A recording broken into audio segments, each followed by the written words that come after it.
In the quirky town of Springfield, an unusual event was about to unfold. One sunny morning, the Simpson family woke up to find that their house had transformed into a giant donut. Yes, you heard that right, their home was now an enormous, pink frosted, sprinkled donut sitting right in the middle of the neighborhood. Homer, being the donut enthusiast that he was, couldn't have been happier. Backquote. Giant donut house, he exclaimed, taking a big bite out of the front door. To his surprise, the donut was magically replenishing itself as he ate it. Bart saw this as the perfect opportunity to start his own business. He set up a ticket booth at the entrance, charging the townspeople for tours of the Simpsons donut house. Throngs of curious tourists flocked to Springfield, eager to witness this bizarre spectacle. Meanwhile, Lisa took a scientific approach to figure out the reason behind this odd occurrence. She theorized that the town had been hit by a one-of-a-kind, cosmic radiation called donutron, which turned regular objects into donut versions of themselves. As the news of the donut house spread, other buildings in Springfield started to transform as well.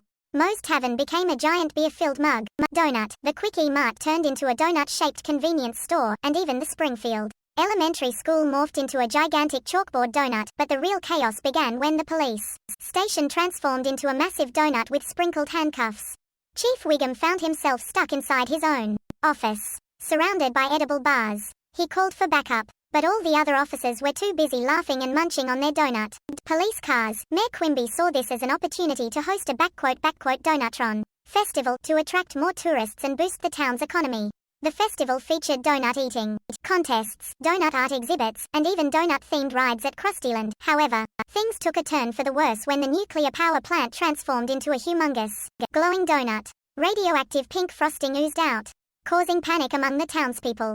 The whole town was now at risk of becoming a massive donut disaster zone. In a moment of brilliance, Lisa devised a plan to reverse the effects of the donutron radiation. The solution: they needed to find the elusive sprinkle of antidote that could neutralize the cosmic radiation and turn everything back to normal. Together, the Simpsons set out on a crazy adventure, searching high and low for the sprinkle of antidote. They faced wacky challenges, like riding donut-shaped whales in the ocean and navigating through a maze of giant donut holes. Finally, they reached the top of Mount Springfield, where the legendary sprinkle of antidote was rumored to reside.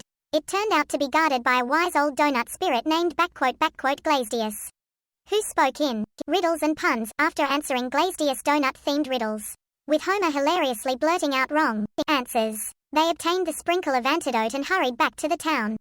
Lisa sprinkled it all over the transformed buildings, and just like that, everything reverted to its original state. As the last sprinkle touched the Simpsons' donut house, it slowly transformed back into its regular pink-colored suburban home.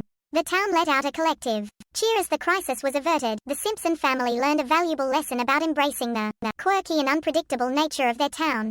They knew that even though life in Springfield was far from ordinary, it was their unique home, and they wouldn't have it any other way. And so, the Simpson family continued with their amusing and adventurous lives in the ever-peculiar town of Springfield, cherishing the memory of the day they lived in a world of donuts. And as for the cosmic donutron radiation, well, who knows when Springfield might encounter its next hilarious and unpredictable phenomenon.